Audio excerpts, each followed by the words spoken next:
Oh my God, I just woke up and there is snow on the mountains. It's summer.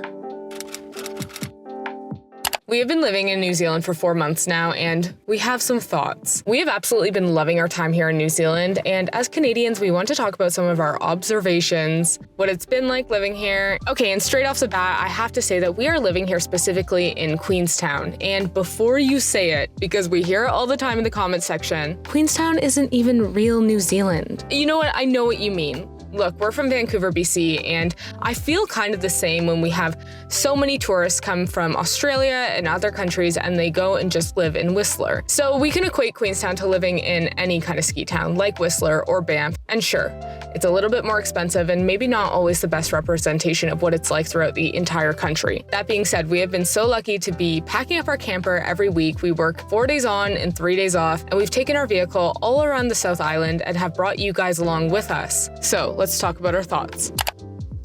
So although I am sitting here in a toque and a sweater and jeans, it's actually summer here right now, which is a perfect way to say that the weather here is actually very unpredictable. We woke up this morning and there was snow on the mountains. Some days have been super, super hot. Other days have been very cold, like this morning. And one thing that we noticed, which apparently is not normal here in Queenstown, is that the wind has been super intense. I say that as the wind picks up right now. But we've been told that it is just kind of a weird year and the wind is not normally this crazy. But the temperature outside does not correlate to what it actually feels like. So if you haven't been here before and you pull up the weather app and it says that it's 14 degrees in the middle of the summer, you may think, hey, I'm gonna wear like a long sleeve and jeans, and then go outside and realize that you can actually just put on shorts and go swimming.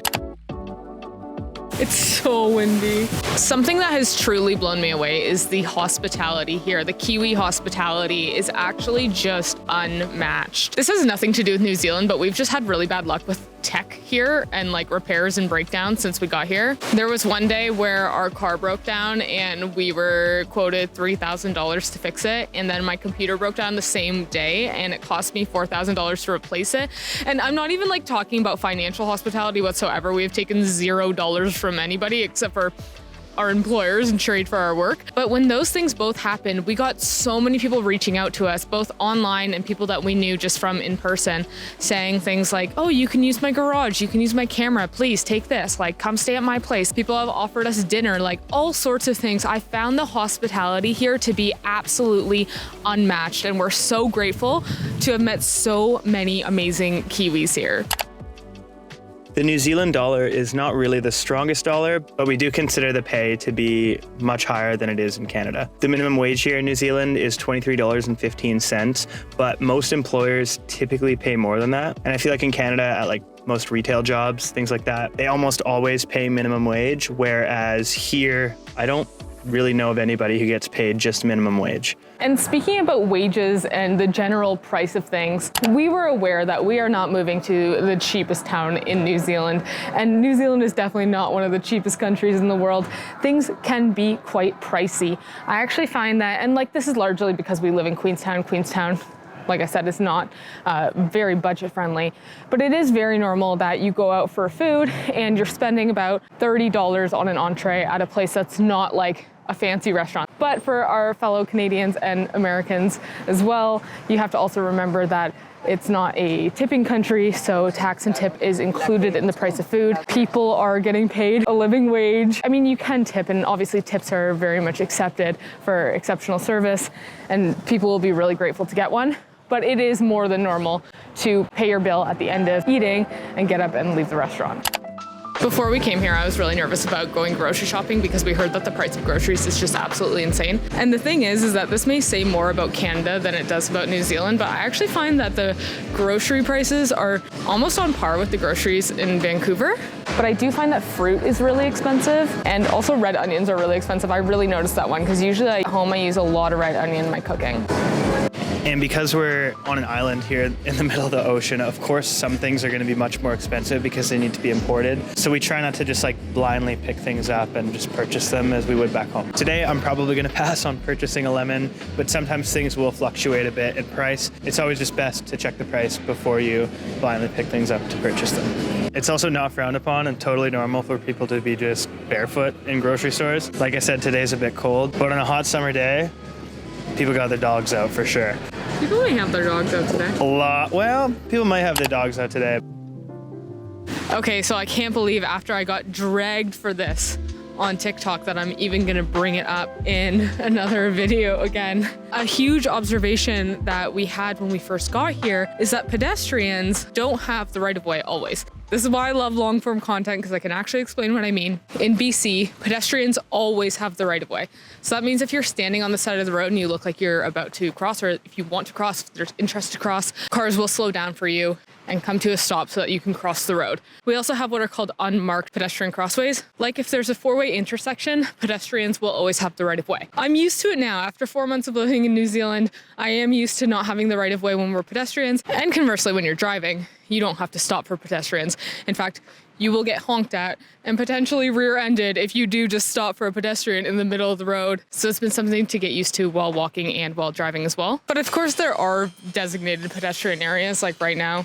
Anything with the zebra stripes on the ground, this is a pedestrian crosswalk.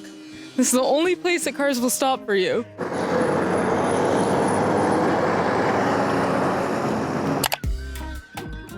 It may not look like it in a lot of this vlog, but the sun here is very, very strong. The UV is very powerful, so it is highly recommended to wear a very high SPF anytime that you go out.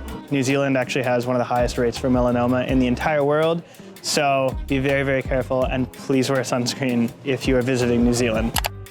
We've done van life and car camping in 5 different countries now, across Canada, throughout the USA, Mexico, Estonia, and now here in New Zealand. And we think New Zealand is honestly such a good country for car camping and just like van life in general. It's set up really, really well for it. It should be noted that here to freedom camp, i.e. camp at campsites without facilities, you need to have a self-contained sticker and it needs to be up to date. Here are the requirements to get a self-contained sticker, and we personally don't have one. All that being said, we still find it so easy to travel throughout the country. There are tons of campsites all throughout the country that are cheap and sometimes even free. Could I please order the deep fried kiwi fruit? The kiwi fruit, yes? Yes. Thanks so much. We're number 181, that's my favorite number. Today we're here at Eric's Fish and Chips and we're trying, actually, okay, I hate to admit it, I haven't eaten a kiwi since we have been in New Zealand, like a kiwi fruit. And we have just ordered a deep fried kiwi fruit. I'm not sure how I feel about that, but I feel like I have to try it. Oh my God. These cauliflower bites are way bigger than I thought, and then the kiwi is here. Well, because they said the small cauliflower, so I was like, oh, surely it won't be that much. And here is the deep fried kiwi. Here goes nothing. I feel like it's gonna be really sweet.